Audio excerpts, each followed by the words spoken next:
Hey everybody, I'm Grandmaster Ben Finegold. This is 5 Minutes with Ben, and I'm Ben.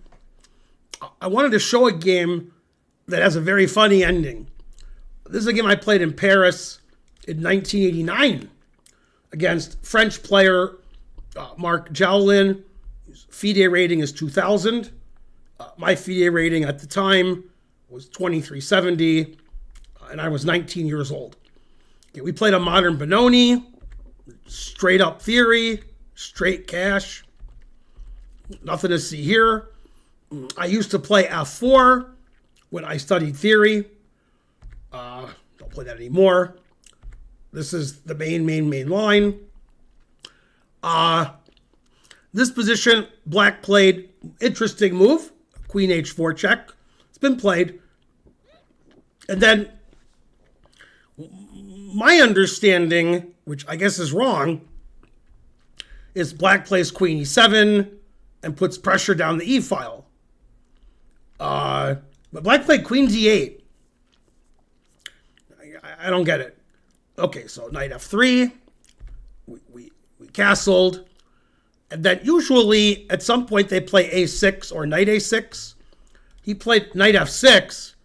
And I'm like, all right, I mean, I couldn't play e5 before, but now I can, because I played e5. I was 19, so I, played aggressive. Take, knight g4. I defended my e-pawn with queen e2. Kicked my bishop. Looks nice for white. Looks good. Queen sight doesn't look very good for black. Played rook e8, attacking my pawn again. Again, I was 19, so e6. That's how I rolled. I played very aggressively and calculated a lot and, put pressure on my opponent. We traded.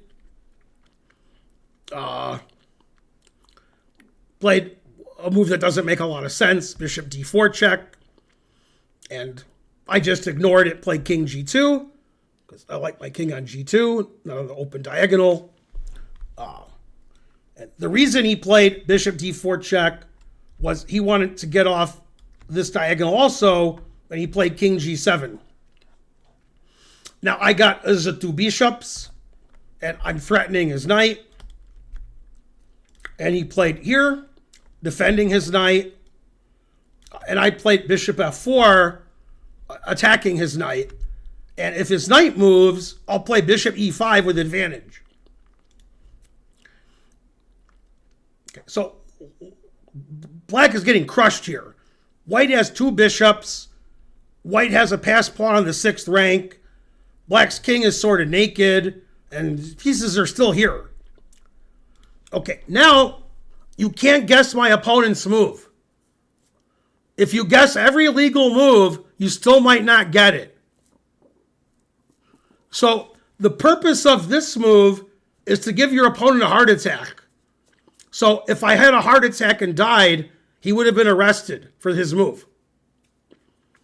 So basically he wanted to resign here, but he did something funny instead. If he resigned here, I would never show this game because, I crushed a low-rated player. So, drum roll, he played queen g1 check. And when he played it, I was like, oh my God, because, you don't like, Then I was like, oh, okay, he's just resigning, but he's being silly. Yeah, that's a funny move. So I took with the king. And he resigned. And he was like, yeah, I was just kidding around. I was going to resign here. Like, if he saves his knight, then, this is the most lost position ever. And if he defends his knight, I can just play h3. And again, there's nothing he can do. Although, I'm sure rook a d1 is equally winning. Ugh, worst position ever. So that's when you know you're losing, when your best chance is to give your opponent a heart attack. If I was a betting man, I'd have to use an engine to make sure. I think king h3 wins. Oh, snap. I'm pretty sure that wins. Man, that's how bad Queen G1 is. Okay, but I played the professional move, and I won. So that's the most scared I've ever been in a tournament. When a guy put his queen on G1, I was like, what's happening? I'm Grandmaster Ben Finegold. Hope you enjoyed that game. This has been 5 Minutes with Ben. Please like and subscribe and leave a comment, and I'll see you guys next time. Bye.